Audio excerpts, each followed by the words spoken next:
दोस्तों, आज की हमारी ये सच्ची डरावनी कहानी है 3 सर वाली चुड़ैल के ऊपर। तो दोस्तों, जानिए क्या होता है इस कहानी में आगे। और इस कहानी में आगे बढ़ने से पहले आप सभी इस चैनल को सब्सक्राइब करके बेल आइकन की बटन को दबा के ऑल ज़रूर से कर लीजिएगा।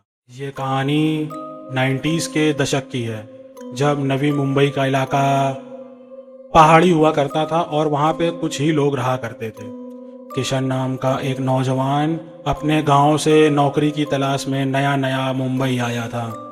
किशन नवी मुंबई में अपने एक मामा के घर रह रहा था। उसके मामा एक ड्राइवर थे और वो एक बड़े अफसर के लिए काम करते थे, जिसकी वजह से वो अक्सर ही शहर से दूर ही ड्यूटी किया करते थे और वो कई कई दिनों तक घर नहीं आते थे।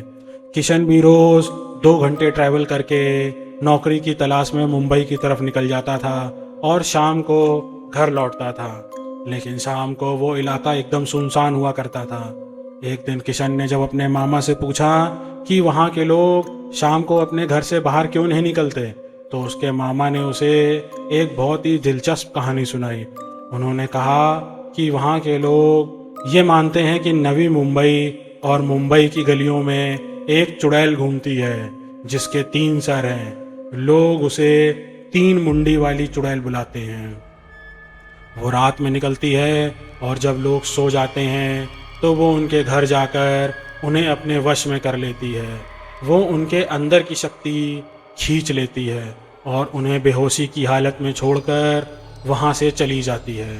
कुछ लोगों का तो ये भी मानना है कि वो 3 मुंडी वाली चुड़ैल एक डायन है और लोगों की शक्ति छीन छीन कर अपने आप को अमर बना रही है। छोटे बच्चों से लेकर घर के बड़े बूढ़ों तक सभी लोग उससे इस कदर डरते हैं कि शाम होते ही वो अपने अपने घरों के दरवाजे अंदर से कस के बंद कर लेते हैं। ये सुनकर किशन ने अपने मामा से पूछा कि क्या वो भी ये सब मानते हैं। तब उसके मामा ने कहा कि पहले वो ये सब नहीं मानते थे, लेकिन हाल फिलहाल में उस इलाके में कई लोग अपने ही घर के बाहर सुबह सुबह बेहोश मिले हैं और जब उन्हें होश आया तो उन्होंने सबको बताया कि पिछली रात उन्होंने उस 3 मुंडी वाली चुड़ैल को देखा था। इतना ही नहीं, वहाँ के लोकल अखबारों में भी उस चुड़ैल के बारे में खबरें छपने लगी हैं। किशन को ये कहानी बड़ी ही रोमांचक लगी, लेकिन उसे उस पर विश्वास नहीं हुआ और वो सोने चला गया। कुछ ही दिनों में किशन की नौकरी लग गई और एक रात वो अपने काम के चलते बड़ी देरी से घर पहुंचा। रात के करीब 1 बज रहे थे और उसके मामा भी अपनी ड्यूटी के सिलसिले में बाहर थे। किशन बहुत थक गया था और उस रात वो बिस्तर पर लेटते ही सो गया। लेकिन कुछ ही पलों में उसके घर की डोरबेल बजी। डोरबेल की आवाज़ को सुनकर किशन थोड़ा घबरा गया, क्योंकि इतनी रात कभी कोई नहीं आता था। उसने दरवाज़ा खोला तो उसके सामने उसके मामा खड़े थे, लेकिन उसके मामा बहुत अजीब से दिख रहे थे।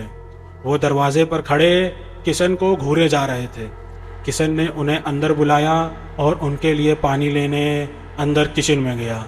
रात के 2 बज चुके थे और किशन जैसे ही किचन से वापस आया, उसके हाथ से पानी का गिलास छूट गया।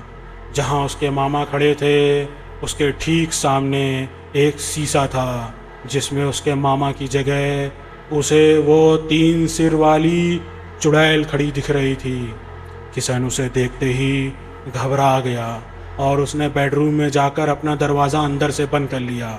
कुछ ही देर में किशन के दरवाजे पर ज़ोरों से धप धप धप धप शुरू हो गई। किशन के पसीने छूट गए, लेकिन उसने डर के मारे दरवाज़ा नहीं खोला। कुछ देर बाद जब वो धम धम बंद हुई तो उसने हिम्मत करके दरवाज़ा खोला। घर में उसे कोई भी नहीं दिख रहा था, लेकिन तभी उसे किसी लड़की की आवाज़ आई। वो डरते हुए पीछे मुड़ा। वो 3 मुंडी वाली चुड़ैल उसके सामने खड़ी थी। वो किशन को देखकर बहुत ज़ोरों से हंसने लगी। किशन ने वहाँ से भागने की कोशिश की, लेकिन तब तक बहुत देर हो चुकी थी। वो उस 3 मुंडी वाली चुड़ैल के चंगुल में फंस चुका था। सुबह जब उसके मामा वापस आए तो उन्होंने देखा कि किशन बेहोशी की हालत में है और उसका पूरा बदन नीला पड़ा है। कुछ समय बाद जब किशन को होश आया तो उसने अपने मामा को पिछली रात के बारे में बताया। उसने कहा कि कल रात उस 3 मुंडी वाली चुड़ैल ने उस पर हमला किया और उसे ऐसा लगा कि जैसे उस चुड़ैल ने उसकी सारी जान ही निकाल ली हो। किशन उस रात के बाद मुंबई छोड़कर वापस अपने गांव चला गया और वो 3 मुंडी वाली चुड़ैल भी समय के साथ एक कहानी बनकर रह गई। लेकिन किशन जैसे कई लोग आज तक उस 3 मुंडी वाली चुड़ैल के खौफ को भूल नहीं पाए हैं। क्या आपने भी 3 मुंडी वाली चुड़ैल के बारे में सुना है? और आपको अगर हमारी कहानी अच्छी लगी हो तो हमारा चैनल हॉरर रेडियो को सब्सक्राइब करना बिल्कुल भी मत भूलिएगा।